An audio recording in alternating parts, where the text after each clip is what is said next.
یہ کہانی ہے ایک سعودی عرب کے شہری اور ایک سوڈانی ڈرائیور کی۔ یہ کہانی جب میں نے پڑھی تو حیرت سے میری آنکھوں سے آنسو اور میرے رونگٹے کھڑے ہو گئے۔ اس کہانی کو لکھنے والا خود یہ سعودی عرب کا شہری ہے جو آپ بیتی لکھ رہا ہے۔ وہ لکھتا ہے کہ ایک مرتبہ میں نے لیموزین گاڑی کو خریدا اور سعودی عرب کی ایک کمپنی جو کہ رینٹا کار کا کام کرتی تھی اس کے حوالے کر دیا، اور ہمارے درمیان یہ معاہدہ طے پایا کہ جو گاڑی ہوگی ہم اس کی دیکھ بھال کریں گے اور ڈرائیور ہم اس کو فراہم کریں گے، اور جو ڈرائیور ہوگا وہ تھرو مالک کے ساتھ ہوگا۔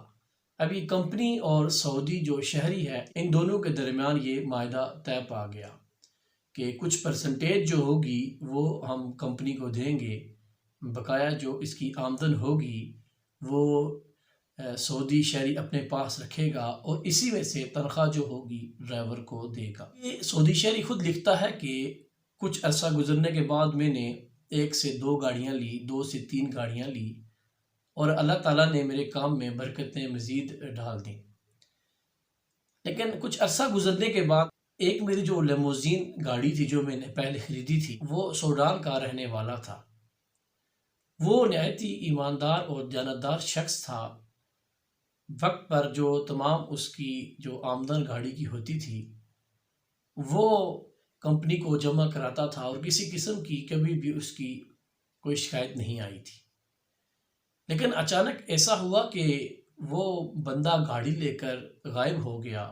کمپنی مالکان سے رابطہ کیا تو معلوم ہوا کہ تقریباً 6 ماہ پہلے یہ گاڑی ہمارے پاس آئی تھی، اور اس کے بعد ہمیں ڈرائیور کا کچھ نہیں پتا۔ اب ان کی آپس میں بات چیت ہوتی ہے تو کمپنی والوں نے کہا کہ ہمارے درمیان یہ معاہدہ طے پایا تھا کہ ڈرائیور اور آپ کے درمیان ہم کبھی بیچ میں نہیں آئیں گے، جو گاڑی کی جو مینٹیننس وغیرہ ہوگی صرف وہ صرف ہم کریں گے۔ اب آپ جانو اور ڈرائیور جانے، اب آپ خود جانیں۔ ابھی سعودی شہری واپس آتا ہے اپنے گھر اور سوچتا ہے کہ آیا اتنی مہنگی ترین گاڑی ہے یہ کدھر جا سکتی ہے۔ اس نے کہا کہ وہ اتنا ایماندار شخص ہے، اس نے ان سے تمام اس کا جو کمپنی میں پتہ درج تھا اور دیگر اس کے جو کنٹیکٹ نمبر وغیرہ تھا وہ لے کر اس کی تلاش شروع کر دی۔ اسے معلوم ہوتا ہے کہ وہ ایک فلانی جگہ پر رہتا ہے۔ وہ فلانی جگہ جاتا ہے تو پتہ لگتا ہے کہ یہاں سے کوچ کر کے کچھ ہی عرصہ پہلے 6 ماہ پہلے یہاں سے چلا گیا ہے۔ سوڈانی کا ایک دوست تھا جو کہ فلسطینی ہے، اس کے ساتھ یہ اکثر اوقات رہا کرتا تھا۔ اس فلسطینی کا جو پتہ تھا ایڈریس لے کر وہاں پر پہنچا، فلسطینی سے بات ہوئی اور فلسطینی کو سارا ماجرا سنایا، اور فلسطینی سے پوچھ رہا کہ وہ جو سوڈانی شخص تھا وہ کدھر گیا ہے، تو فلسطینی نے بھی وہی جواب دیا کہ ہاں وہ بڑا ایماندار شخص تھا، میرا دوست تھا، لیکن 6 ماہ ہو گئے ہیں اس کا کوئی پتہ عطا نہیں ہے اور اس کا نمبر بھی بند جا رہا ہے۔ ایک جگہ ہے جہاں پر وہ شاید وہاں پر رہتا ہو، میں آپ کو جگہ بتا دیتا ہوں۔ فلسطینی نے اس شخص کو وہ جگہ بتائی، اور وہ سعودی شخص جو ہے وہ جا کر اس جگہ پہنچتا ہے۔ وہاں پر ایک فلیٹ ہوتا ہے جس کے نیچے کچھ دکانیں ہیں اور کریانہ وغیرہ کی، اور اوپر اس کے فلیٹس ہیں۔ تو اس شخص نے پوچھا کہ یہاں پر فلانے نام کا بندہ ہے، وہ کہاں پر رہتا ہے؟ اس کو ریسیپشن میں بتایا گیا کہ وہ فلانی منزل پر رہتا ہے۔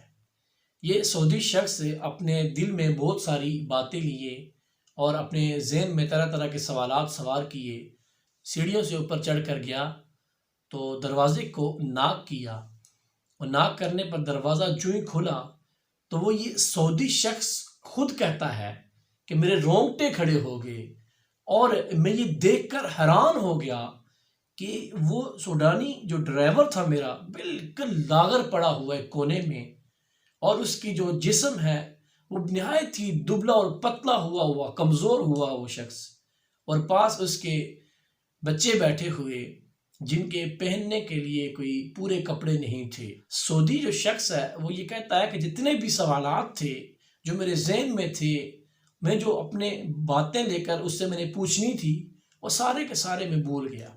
اور میں نے اسے پوچھا کہ یہ کیا حالت بنائی ہوئی ہے، یہ تم نے حالت کیا بنائی ہے، اور تم کیوں غائب ہو منظر عام سے؟ تو وہ ڈرائیور نے کہا کہ میرا 6 ماہ پہلے گردہ جو تھا ایک وہ خراب ہو گیا تھا، اور میرے پاس جو رقم تھی وہ ساری کی ساری میں اپنے اس بیماری پر لگا دی، اور آج ہمارے پاس کچھ کھانے کے لیے اور کچھ پہننے کے لیے نہیں ہے۔ بھلا ہو اس فلیٹ والے کا اور نیچے جو دکاندار ہے اس کا، انہوں نے ابھی تک ہمیں نہیں نکالا اور ہمیں کچھ نہ کچھ راشن فراہم کر رہے ہیں۔ یہ شخص کہتا ہے کہ مجھے معلوم نہیں ہوا کہ میرے ساتھ کیا ماجرا پیش آیا۔ میں نے اس سے اس گاڑی کی چابی لی جو کہ اس نے بتایا کہ نیچے کھڑی۔ شخص کہتا ہے کہ میں اس سے چابی لے کر نیچے پہنچا اور دیکھا کہ وہ گاڑی ادھر ہی کھڑی ہے، اور تقریباً 6 ماہ سے اس گاڑی کو کسی نے سٹارٹ نہیں کیا۔ میں نے سٹارٹ کرنے کی کوشش کی لیکن وہ گاڑی سٹارٹ نہیں ہوئی۔ میں نے کمپنی جو تھی اس کو بلایا، کمپنی نے مکینک بھیجے اور گاڑی کو اٹھا کر اپنی کمپنی میں لے کر چلے گئے، اور میں اپنے واپس گھر آ گیا۔ اب جو ہی میں اپنے گھر پہنچا تو میں آرام کرنے لگا تو میرے دل میں ایک بے چینی تھی، اور جو میری کیفیت تھی، میں بہت زیادہ اس ڈرائیور کے بارے میں سوچ رہا تھا کہ اس کا ہو کیا گیا۔ اور پھر میں نے فوراً اسی وقت رات کو اٹھا اور میں اس سوڈانی کے گھر پہنچ گیا۔ نیچے جو دکاندار تھا جس سے وہ کچھ نہ کچھ سامان لیتے تھے، اس سے پوچھا کہ جو اوپر جو شخص ہے سوڈانی، اس کے کتنے پیسے ہیں تمہارے پاس، کتنا ادھار دینا ہے اس نے؟ اس دکاندار نے بتایا کہ اس نے اتنے ریال دینے ہیں۔ تو وہ ریال اس نے اپنی جیب سے نکالے اور سارا کا سارا قرضہ اس نے اتار دیا۔ اب اسی شخص سے اس نے لیا کہ اچھا اس فلیٹ کا جو مالک ہے اس کا نمبر دے دو۔ اب اس نے اس فلیٹ کے مالک کو کال کی تو معلوم ہوا کہ یہ وہی شخص ہے جو جس سعودی شخص کے ساتھ پہلے گٹھے ایک جگہ پر جاب کیا کرتے تھے۔ انہوں نے آپس میں بات چیت کی کہ اس کا یہ معاملہ ہے، اس کے ساتھ یہ پرابلم ہے۔ اب دونوں نے آپس میں بات چیت کی، اور جو پیسے وغیرہ تھے اس نے اکاؤنٹ نمبر مانگا، تو جو مالک مکان تھا، جو فلیٹ کا مالک تھا، اس کو بھی پیسے ٹرانسفر کر دیے۔ اب یہ شخص سعودی شخص کہتا ہے کہ میں اس کے پاس گیا۔ اب جو سننے والی جو بات ہے وہ اب ہے، اس ساری کہانی کا جو دار و مدار ہے وہ اب شروع ہو رہا ہے۔ اب وہ کہتا ہے کہ میں سوڈانی کے پاس دوبارہ گیا، اور جو سامان مجھے دکان سے کچھ کھانے پینے کا سامان اور دیگر چیزیں لے کر نا میں اوپر اس کے بڑے بچے کو بلایا اور اس کا حوالے کیا، اور گیا میں سوڈانی کے پاس جا کے بیٹھ گیا۔ کہا کہ مانگ تجھے آج کیا چاہیے؟ تو وہ سوڈانی رونے لگا اور کہنے لگا کہ میں نے آلریڈی تیرے اتنے ریال قرضہ میں نے دینا ہے، میں تمہارا مقروض۔ سعودی شخص نے یہ کہا کہ جاؤ، میں نے تمہارا سارا قرضہ معاف کر دیا، اور تمہارا جو رینٹ تھا یہ دے دیا، اور تمہارا جو دیگر جو ضروریات سامان لیتے تھے وہ سارا کا سارا میں نے دے دیا ہے۔ تو اس وقت یہ سعودی شخص کہتا ہے کہ اس وقت اس سوڈانی نے مجھے دعائیں دیں۔ وہ دعائیں یہ تھی کہ اللہ تیرے کاروبار میں برکتیں دے، رزق میں برکتیں دے، تیری اولاد میں برکتیں عطا فرمائے۔